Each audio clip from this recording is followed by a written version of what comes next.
मला वाटलं पे तू स्वयंपाक करून राहिली इथं मम्मी स्वयंपाक करून राहिली. शेंगा शिजून ठेवल्या शिजून आणि आता ते पाणी शिजलेलं पाणी फेकून द्यायचं आणि नुसता शेंगाचा चोथा खायचा आणि शेंगा आणून दिल्यात. बघ मग स्वयंपाक करण्याची पद्धत.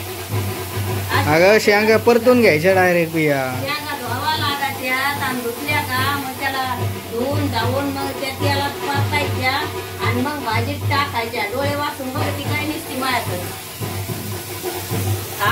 आता हे उदूक आणखी मी परतायला लागले आणि मग आता उदूक आणखी त्या दिवशी शेंगाची काळी भाजी कशी केली होती मी पाहिली तुम्ही पुरली का आपल्याला. एवढं बघून केलं होतं एवढं हे बघून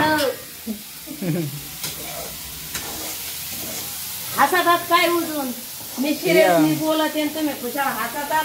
मग आता इथून पुढे कशी करायची ध्यानात ठेवून सांगितलंय मी आजी भाजी करते म्हणून. आबा उलटाला नाही आणून दिलं मला. आणला नवरा पळीच्या दांड्यानं. माणूस म्हणत नाही काय पळीच्या दांड्यानं आलेल्या शेंगा. मित्रांनो मम्मी त्यांचं चालू आहे काहीतरी ते भाजीवरून पियाने शेंगा शिजून घातल्या त्याच्यामुळे मम्मीला तशा आवडत नाही.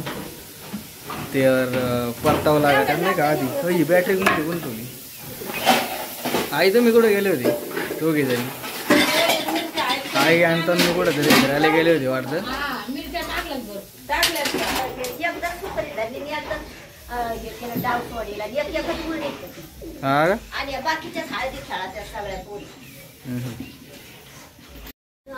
तर मित्रांनो आमच्या इकडं काल रात्रीपासून ना खूप पाऊस झाला आहे. हे बा सगळं वल्ल झालं आहे इकडं.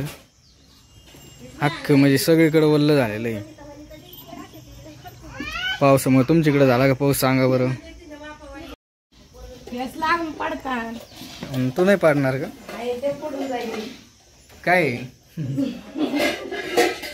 तू नाही पाडणार मला म्हणते पाडणार. मित्रांनी मला म्हणते ठेस लागून पडन का बघा बरं.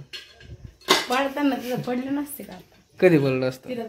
अगदी बॅटरीक होती. बॅटरीक पायावर जर लागली तर पडणारच नाही माणूस. पायात जर घोटळली ती नाचायचं कधी याच्यावर लगेच असं एक राहील. मला असं पुढे यायचं.